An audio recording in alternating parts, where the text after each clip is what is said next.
the hardest part for the whole lockdown COVID thing and everything that's going on in the country, is just the lack of being able to get together with people at church and put his arms around them and cry and be happy for each other. You really do sort of discover what you're missing out on. Absolutely. With this sort of a thing. I think it's kind of woken people up to the necessity for human contact. So that's really cool. You did that class. That's wonderful. The whole social distancing thing started up, and people started doing Zoom meetings. It's like, well, what is that, and so forth. And so, a few weeks into it, Donna here said, "We should buy some Zoom stock," and we did. $144, and it's now like $280. It's up. You 80%. Need to be doing this as a full-time job. You know where the money's going. So what did you buy it at, Ron? That's right. That's good. Great idea. Amazing. What did you buy it at? 144, and I think it's like 280 now. Wow. Amazing. Wow. Yeah. Nice. Smart. I would do that, but then I'd have to actually save money, and Jay and Laura know that I can't do that. Now you have to understand it's not often he follows my advice when it comes to that kind of thing. Smart. Very smart. It's amazing. So sorry we're a little late to the event. It took a little longer to download. So this is basically for all of you, Ron, Frank, Bruce, Darud. This is an opportunity for you to ask Daren any question you want and really get to know. I think they started without it. Right, get to know him and his family on a real personal level. So, by the way, before the show started, our cameras were on, and we're waiting for I think I was picking my nose at one point in front of. How many tickets were sold? I don't even know. There was quite a many people. Yes. Yeah. So that's another way God teaches me humility. So some questions for Daren. I've got one. All right. How did you break into comedy? Well, it was weird. I felt like a calling to do it. And because I live in northern Minnesota where Daren Ruud lives, there are no comedians up here. And I didn't know any funny people except my dad, who would make people laugh on Sunday mornings. And I didn't really know what to do. But I started asking youth groups if I could come in and do shows for their youth groups. I was probably 26 at the time. And they said, well, do we have to pay you? And I'm like, oh, no, I'll pay you. And they're like, that's fine. And I do like a half hour, and two things would be funny. And then I'd keep the two things and I'd write more. And eventually I had a decent half hour, and I met Brad Stein, the comedian. And Brad is very direct.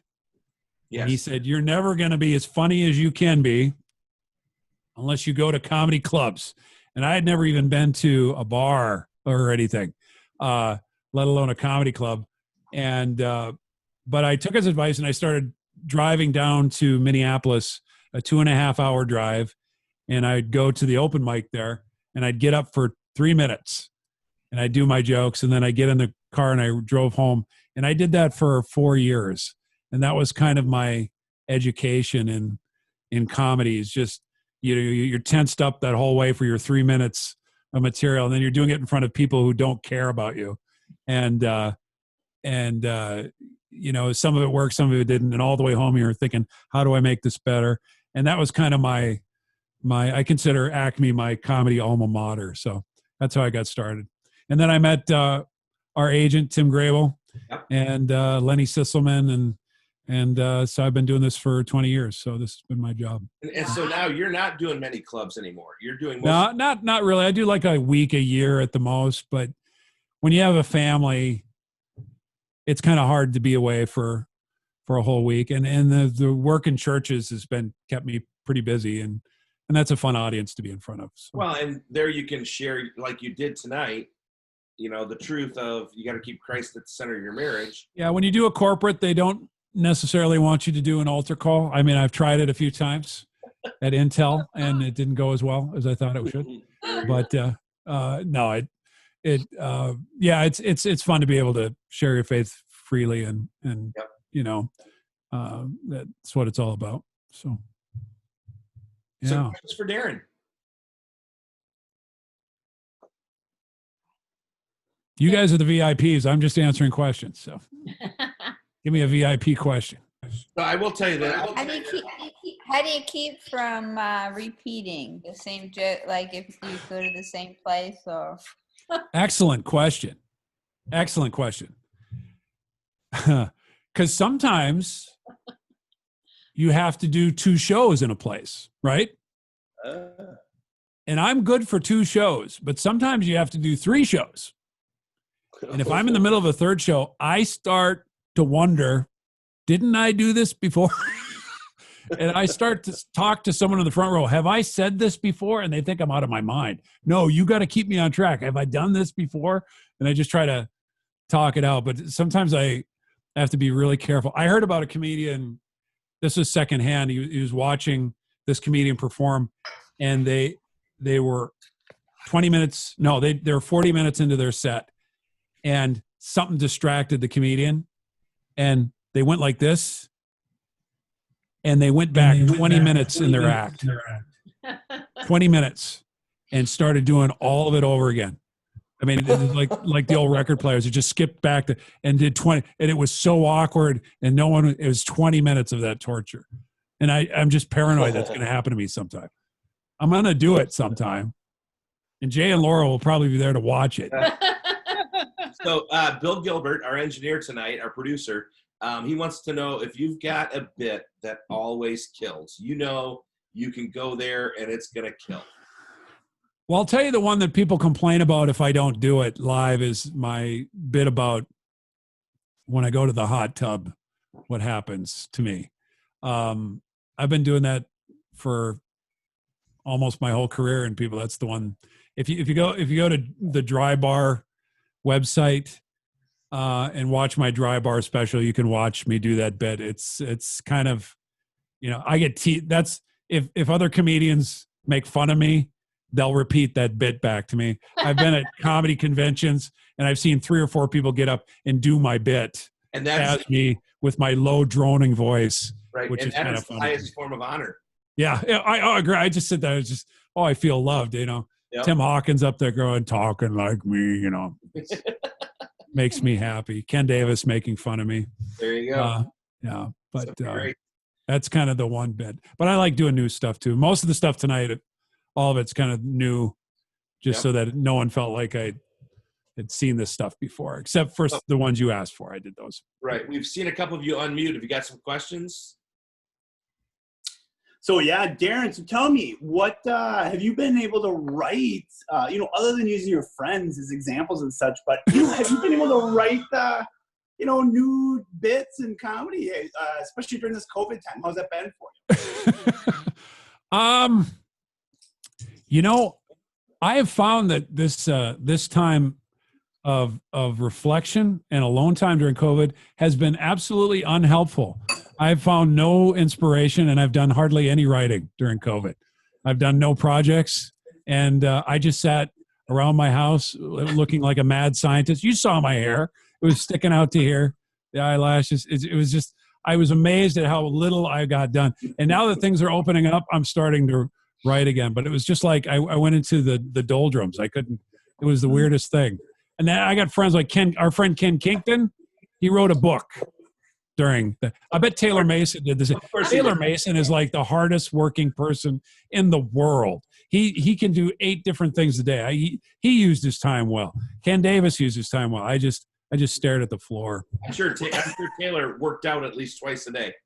Yes, that man is. He does like, yeah, Daren. I did 20 push-ups with my forehead today. I'm like, what? I stared at the floor, Taylor. He's great, isn't he? I don't know if any of you saw his special, but he's magic. Fantastic. Absolutely fantastic. So some other questions. I run stuff by Daren every once in a while.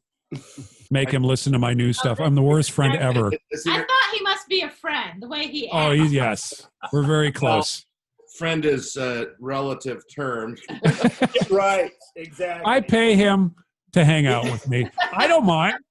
He's really cool. Look at him. He's the coolest guy in the It's a low room. stipend, but it works. I mean, I make it work. It's good. So appreciated. What a buddy. Some other questions? Bruce. Actually, Bruce is not here. It's just Rachel. Oh, okay. No problem. Rachel. Yeah. I think one of my questions for you, Daren, would be how much. Well, Bruce is a comedian, like born, but just never did anything with it. He just went to seminary school and that was it. But I feel like that he has that gift. How long did it take you to, like, how much time did it take away from your family in the beginning?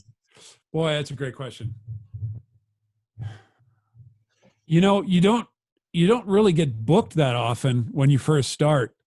So I think your family wants you away more than you are. At least my wife did. Early on, I think the hard part, I meet people, and Jay and Laura, you probably meet these people too. I meet people all the time that are funnier than me, but they'll never go on stage. They will just never do it. I think people who are, that God's prompting into it, there's this compulsion to be in the center. And because when you do stand up, you make so many mistakes. It's so, because there's a difference between getting the funny images in your head to translate to other people. And if you can do that with your friends, that's one step, but then it's a huge step when you're doing it with up to 100 people.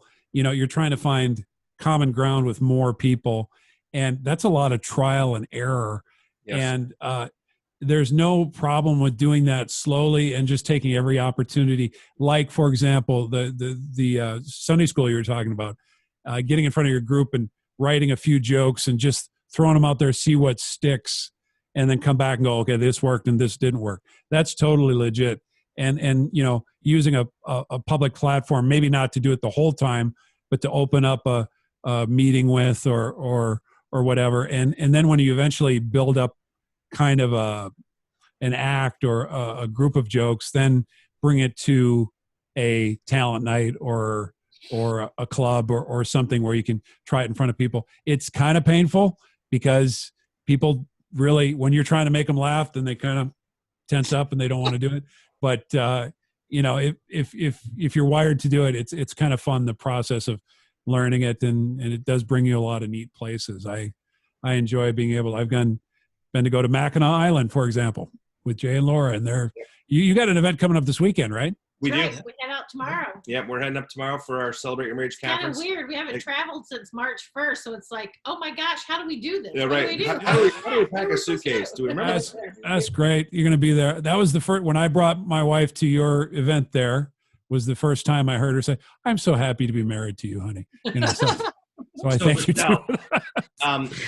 I would say two things in regards to encouraging your husband. Number one, he needs to have constant encouragement from you. Mm. That's one of the things that as men we need. And number two, he's never too old to get into this business. Never. Our good friend Leanne Morgan, and Daren, Leanne. She's, I'm not going to say, younger than us, but not much. And she's just now blossoming into a phenomenal comedian. So it's one of those things where, God's timing, God's provision, and his providence, encourage him, push him along. But Daren's right. We're going up to our Celebrate Your Marriage conference where we're delivering a brand new talk with all brand new comedy, and some of it'll work and some of it won't. And you just, you have to go, okay, hey. And we'll acknowledge that right on stage. That was, we'll go, okay, so take that one out next time. That was really funny up here. Have you ever done that, Daren? That's when you can tell someone is seasoned on stage, because they'll tell a joke and it won't work, and they'll go, "I was sure that was going to work. It was funny. I was just sure that was going to fly, and it just didn't." And then you say stuff. Then you say stuff that you didn't realize you were going to say, and it kills. Am I right? You can't remember it later. There's no rhyme or reason to it. It's all trial and error. It's the refiner's fire, getting the dross out of the material, but it's a fun process. It's worth it. Really is. Worth doing it. Great question. So, Daren, did you start like seeking out places to go perform at, or did people just start approaching you? Oh no, in the beginning, you're doing all the seeking, and people were resistant, and I don't blame them. But God kind of opens doors, and I would go to, like I said, youth groups and different places, and then I started getting calls, and eventually, I think I was charging like 50. I don't talk about this I was charging $50 a show. Oh wow! And feeling and then I thought, it's time to upgrade the price. And I went to $75 a show. And I got a call from Wisconsin, by the way, our Wisconsin friends. And they wanted me to do a show. And I said, I'm $75. And when they heard how expensive it was, they hung up on me. They were so angry. And if they knew what I made now, they would probably spontaneously combust. But it's that's how it starts. I mean, it starts very, very, very meager, but it was sure fun. It was sure a fun ride. And cut your teeth at the open mic nights. Absolutely. That's just talent nights. Anywhere there's people, and just plan on, tell your husband too. Just it's make the mistakes and don't worry about it. Just do it, and then go back and listen and go, yeah, that didn't work. Why didn't that work? And it's fun to learn joke mechanics, as I call it, and learn, well, that didn't work because of this wording, or nobody knows what this is. I shouldn't have mentioned that, or, and it's a fun process of learning what to do. Yes, and Rochelle, take your iPhone and tape him every time he does it. Absolutely. Have him listen to it, have him watch it, and if something works and it's hilarious, stick it on YouTube and post it all over social media. That'll be a good way. That's how Leanne really took off, was they just started putting her stuff out on social media, and boom, she's like a hit. Yeah. And even before that, she was doing house-to-house sales. I believe it was jewelry. Premier jewelry. And she would sit in front of the person, and she had a routine, and she would just do it one-on-one. And that's how she cut her teeth. Yep. Just one-on-one, telling her stories. And I think that's brilliant. Well, and Daren's right with the whole cut your teeth. You've got to find a way to cut your teeth and get out there and do it. And it's hard. It's painful. It's like a baby that's teething. You're going to drool a lot and slobber all over yourself. But the other thing is this, you will die on stage. Absolutely. There will be times you will die on stage, and it hurts and it's painful. But, as you said, your husband's gifted. Keep reminding him of that when he dies on stage, that that was just the next step in the process. My worst show was at a museum here in Duluth. It was the Depot, Daren. It's an old train station they turned into a museum. Really? Yeah. And I did it. There was a wedding reception there. I had been doing comedy for 35 minutes, and someone called me and said, hey, you should do my wedding reception. And I went and I did it. And to do this, and JLR, you'll appreciate this, I wrote 20 minutes of brand new material for them, which is a horrible mistake because it had never been tried. The sound system wasn't working. Not that I had anything to say that was worthwhile hearing, but I sounded like I was buzzing when I was talking. And this is how they introduced me. I know you're all starving. Wow, you're all starving, aren't you? Wow. Yeah. You want food, don't you? You're hungry? Yeah. Whoa. Okay. Well, first, we got this guy who thinks he's funny, and he says he won't let you eat till he gets up there. Oh, they hated me. Oh, they hated me. I've never felt such hatred. And isn't it afterward, and everybody I knew, everyone I grew up with, cousins, they were all there. And my wife found me afterward between my box spring and my mattress. And she's like, how did it go? I don't want to talk about it. But I learned, it was a good learning experience. Am I right or wrong? An introduction can make or break the evening. Oh, completely. Simple. Yeah, I've had a few intros like that. I had one intro on a cruise ship. You heard him earlier. He was hilarious, but that was the clean show. This is the dirty show. Are you ready for the raunchiest filth you'll ever hear? The filthy filth, ladies and gentlemen, Daren Streblow. And I did a completely clean show, and there were people just angry. Throwing their beer bottles at you, probably. Oh, they were just upset that, then most people didn't care, but there were some people, I wanted the filthy filth. This guy is like Disney. Oh, well. Okay. Other questions for Daren? Yeah, I've got a question for Daren. Yes. I think it was last year we heard you at with Tim Hawkins in Eden Prairie. Yeah. What's it like working with Tim Hawkins? What a great guy. Yeah. I think he's more introverted than I am. So when we hang out on his bus, we don't say nothing to each other. We just sit. I remember it was after one of his tour dates. We were driving through Chicago on his bus. All you could hear was the bus driving. The motor was running, and he pulls out a harmonica, and he starts just playing the harmonica real soft, like around a campfire kind of soft. And I was thinking, this is really cool. I mean, he's super laid back, but he's really good at, we'll watch each other's sets and kind of give each other lines. So when I'm done with like that whole, I don't know if you remember that pop socket thing. A lot of that was Tim's direction because I did it live at one of his shows. Is you should keep that. And we worked on it for a few shows until we got it kind of locked down. And, that's what makes it fun, when you're hanging out with comedians. Like, Jay and Laura will give me ideas if I'm with them, or I might have an idea for a joke or whatever. Or I'll tell Ken Davis, hey, you should try this, and he'll punch me in the arm and not talk to me for a month. But it's all good. What most people don't realize, Daren, is that most comedians are introverts. Yeah, that's true. We're up on stage. We look like we're outgoing and everyone's friend, and we are, but we have to recharge by being alone. And that's where the material comes, is in that alone time where we can think and ruminate on, is that funny? No, that's more funny. That and the demented brains that we all have. Yeah, right. That helps. That really helps. I think it was my oldest. We were talking about this very thing, and he said, I think for you, Dad, the stage is an introverted experience. And I was blown away because I think it is. It doesn't feel like I'm doing something extroverted. It feels like I'm in my own head. Yeah. Doing stuff, and I feel like I'm getting affirmation from the outside, even though I'm in my own. That's how it feels to me. So I don't feel drained after I've been on the stage. Right. He must have got Aaron's brains. Yeah. So. Yeah, not mine. I'm not into that book learning. It's an introverted control freak kind of experience.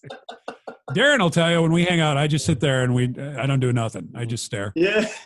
Just drool. Just quiet and drool a little bit. Yeah. Wipe the corner of my mouth. Give him another cup of coffee. Yeah, get more coffee. So I'm pretty quiet as a friend, but no, on the radio or whatever, it's fun. So yeah. So other questions? Do you have a favorite comedian, Daren? Boy. Early on. Yourself? No, I've heard my stuff. I'm bored with it. One of my earliest influences was, strangely enough, do you guys remember Victor Borga? Yeah. I loved him. He reminded me of my grandfather, and I would watch his specials with the piano, and he does a lot of stand-up, even though he does the piano stuff too. And his sketch stuff is hysterical, like scream out loud funny. But his stand-up is so tight, and watching him do that stuff. I remember when I went to summer camp as a kid, I did his what is it? The punctuation language, where he makes sounds with the punctuation. I don't know if you've ever heard it. Look it up on YouTube or whatever. But I did it for the camp, and I said, "This isn't mine, but I'm going to do this other guy's stuff." And to this day, people come up to me and say, "I remember you at camp doing that punctuation stuff you wrote. You were hysterical back then." It's like they thought I totally ripped it off. I told them that, but they don't remember.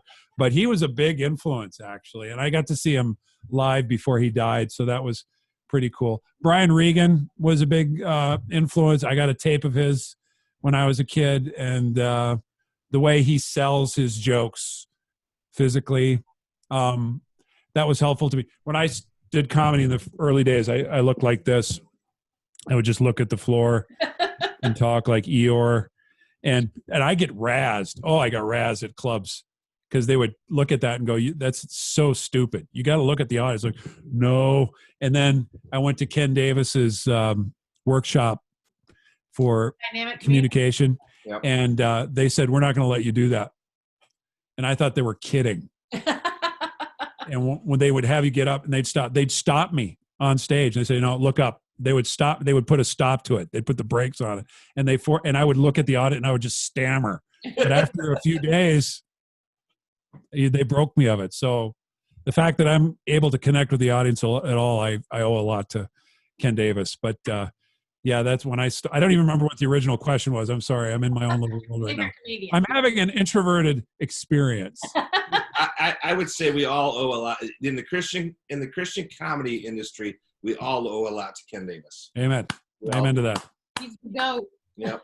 And I think he's doing well, so I'm going to stop sending him checks now. But any other questions?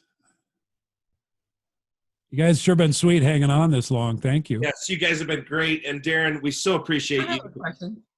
Okay, yes. go ahead. Yes.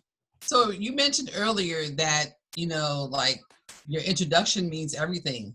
Is it okay to give them a outline of the introduction that you want them to say?